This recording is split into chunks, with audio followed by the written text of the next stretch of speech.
Did you know that bad medicine is just what the doctor ordered? Stay tuned to County Conversation.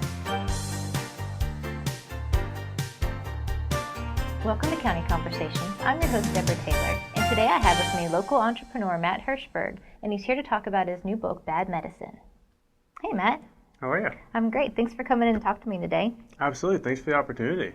Well, just for our audience members that don't know you yet, just tell us a little bit about you. How long have you been in the area, and just how did you become an entrepreneur? Sure. Well, I was born and raised here in Winchester, and from that, I was blessed enough to go down a very dark path and then come back around. And I'm now a partner in a company called Body Renew Fitness. Okay. We have 2 locations in Winchester. What do you guys do there? It's a fitness center. Okay. So we do A to Z. We do everything from personal training. We have group fitness classes, your cardiovascular equipment, and tanning, childcare, pool. Oh, wow. You name it, and we pretty much have it covered. Is your passion kind of in the personal training part of it? That is very much so my passion. I got into the fitness industry by losing about 100 pounds. Oh, wow. Congratulations. Thank you so much. So nothing brings me more joy than, going to work every day and helping other people do the same. And you can say, look, I've been there. I've had those same struggles that you're going through. And I think that's one of the things that has enabled me to be as blessed as I have been in this industry, just because of that relatability factor. Yeah. I wasn't that athlete in school that, learned how to lose weight out of a book. Right. I actually have been there, done that. You really empathize with them. Sure. No, Yeah. I think that's a huge thing. Yeah, I think that really helps people along. So you're now becoming an author? Yeah, that looks like it's next on the list. Yeah. I previously had done some speaking, about my journey and some of my personal battles. Right. For years and years and years, swore that, I was going to tell my story because I thought I could help some people. Yeah. And really felt really called to head down that road earlier this year.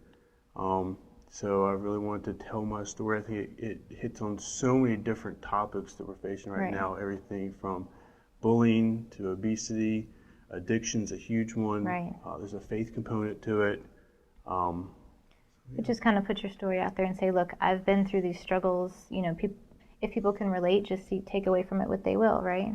Absolutely, and I think that's the biggest thing. I mean, so many people have a story to tell. They just usually don't tell it for whatever reason, whether it's they're scared to put themselves out there, or it's hard. Yeah, you're making yourself vulnerable, right? Very vulnerable. Has that been hard? How's that been for you? I've been overwhelmingly surprised by the amount of support that I've gotten. Really? I mean, I did think that the community would be receptive to the idea of the book, just because, especially with drugs right now in our community. I mean, there's a heroin epidemic right now. So scary. A friend of mine actually has, word for word, been to more funerals than weddings of her high school classmates. Oh my gosh. So that was a huge factor as well. Yeah, and a lot of people can relate to it. Like you say, if it's not affecting your family personally, you can at least someone who it is. Sure. Yeah. It was just the other day I was talking to somebody and they pulled their daughter out of high school because she was getting bullied so bad. And you think that's getting better because it's really kind of a hot button issue right now, but it's still pretty prevalent.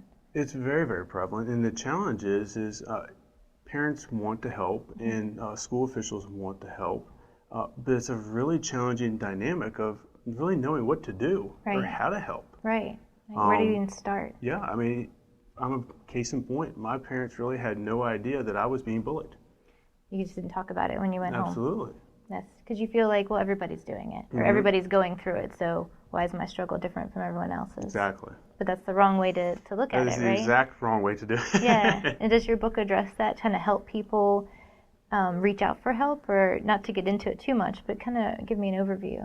At the end, it really wraps everything up with what in the book is called some life prescriptions of how I was able to overcome the obstacles in my life and put together a nice life for myself. Yeah, like what worked for you. Absolutely. Yeah. But it's not your typical self-help, the next best 6 steps to success on bullying, obesity, and addiction. Right. Just because, I wanted it to be different. I didn't want it to be that next best book coming out. I wanted it to be something very relatable and have that empathy feel to it. While still realizing that the struggle's different for everyone. Correct. What's been your biggest feedback that you've gotten on your book?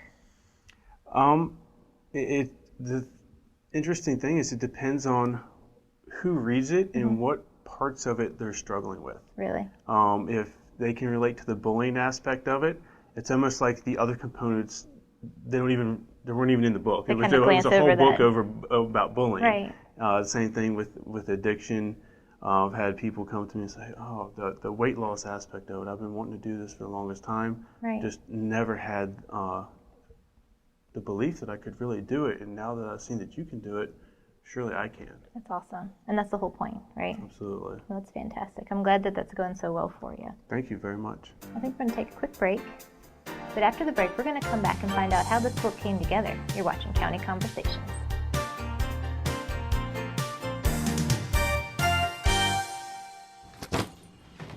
Hart, what's going on? I'm leaving. Why? What did I do? Not enough. You constantly ignore me. You barely eat anything healthy. You're half as active as you used to be. The pressure is just too much. I quit. Okay, I get it. I'll do better. Just please, don't leave. Okay. But remember, if I go, you go. Listen to your heart. Don't let it quit on you. Uncontrolled high blood pressure could lead to stroke, heart attack, or death. Get yours to a healthy range before it's too late.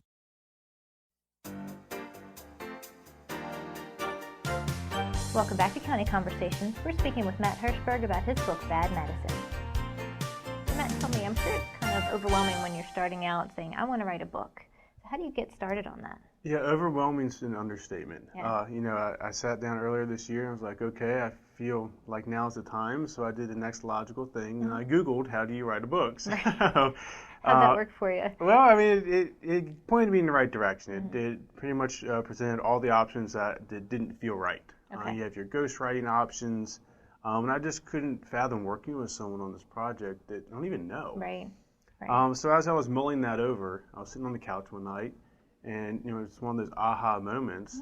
One of my old personal training clients is a local author, Jay Foreman. Oh, we just had him on the show like a couple weeks ago. Awesome. I actually Yeah. did. I saw that clip. Yeah, So, he's great. so I reached out to him and kind of told him, give him an overview of what I was looking to do. And we met and had coffee the following day, and he really felt like that there was a void in the marketplace for this type of For book. your message, yeah. So we sat down and came up with kind of like a content outline or overview of what we wanted to cover, Right. and then met once or twice a week, ongoing, and kind of I'd dictate to him a little section of my life. He'd put together some content, and then we'd go back and forth. Yes, I like that, or it's a little too serious of a feel. Insert humor here. Right. So you were just, like you said, dictating it to him. So you're the author, but he was the one actually typing it out and putting the words to And paper. he would just make notes, and Yeah. actually it was amazing as we got into this project. By about the fourth or fifth chapter, it was almost like he was in my head. Sometimes I'd feel like we maybe didn't have the best sessions. I wasn't able to articulate things that well to him, and he'd come back the next week with 3 or 4 chapters, and I'm like, how did you get that out of? That's exactly what happened. Were you Really? there? So it was How does it really feel? interesting. Like hearing back your words, reading them on paper. What is that? Is it almost like an out-of-body experience, or? It is probably the most out-of-body experience, or the most profound way that I notice it is when I see someone else reading my book. Right. And that's kind of, how do you feel? Are you like, what do they think when they're reading it? Or No, it's actually really, really humbling. Yeah. Honestly, because I just wanted to share my story just because I've been so blessed. It's a Right. way to give back. And it's interesting, when the more you give, the more you get. That's awesome. So right. it's and it's so true. really just blown up, and everybody's been so supportive. That's fantastic. Like you said, you have a pretty good reception. People are really relating to your book. So They are, and then on so many different levels. I never hear the same testimony twice. really, that's fantastic. Just last night, I would say, was one of the most humbling moments where I would honestly say, if nothing else happened with this book, I would feel like it's a success. Really? One of my Facebook fans made a comment on one of my posts on my page. 17, 18-year-old girl, been battling with addiction. She's been clean for almost a year now. Wow. Just thanking me so much for sharing my story to motivate her to continue down the path of sobriety. And Right. if That's the amazing. fact that I impacted one person that profoundly makes it a success in my mind. I mean, you could have saved her life, honestly. Absolutely. That's huge. So thank you for sharing your story. I appreciate that you put yourself out there, and You're welcome. just to Thank help you. her, I hope that you continue to help a whole lot of people. Thank you. Well, speaking of helping people, you've got a fundraiser kind of coming up. I do. So as the book came out, I was looking about the easiest way to get into the community, to actually get the book in people's hands. Right, It's like kinda how do you get it out Yeah, there? I've got a book now. Okay, what do I do with it? Right, Right. I've got to get people to read it. Right. Right. So I researched most of the local nonprofits. Mm-hmm. Came across one called CLEAN. It stands for Community Law Enforcement Against Narcotics, Is that out of Winchester? and that's out of Winchester. Okay. And as I was reading their mission statement, it almost mirrors mine perfectly. I mean, It was a good fit yeah. for you. Yeah. I mean, they cover the drug component, but that's just such a small portion of what they do. Really? They have anti-bullying programs, programs in educating youth as to why they need to stay in school, teen pregnancy. I mean, Oh, really? they hit on all those issues, but nobody knows who they are. Yeah, so I hadn't heard of them before you told me about them. So I went to one of their board meetings and presented this fundraiser. It's called 10K for 10K, 10,000 Okay. books to raise $10,000 for CLEAN. Oh, fantastic. So So you guys are partnering now for this. Yeah, I mean, they were so receptive to the idea that I left a board member. So, Oh, that's perfect. yeah. So for every book that's sold, one, it gets a book in someone's hand in the community that they Right. could use as a resource to either change their life or someone else's. Most definitely. Plus, we'll donate $1 to CLEAN for every book that's sold Oh, that's fantastic. between now and May 16th. And how do people say, if somebody doesn't, if they want to just make a donation on top of purchasing the book, is that possible? That definitely is. If they just reached out to me at my website, definitely could do that as well. All right. Well, fantastic. Well, I think this has been great to hear about. I love that you've shared with CLEAN and your actual story. Again, thank you just for putting yourself out there and trying to help our community. I think it's fabulous. Thanks so much for having me. And if people need more information, say if they have questions or where to buy a book, what should they do? They can either go to my website or any Body Renew Fitness location. All right. Fantastic. Well, thanks again for being here. Thank you. And thank you for watching County Conversations. I'm Deborah Taylor, and I'll see you next time.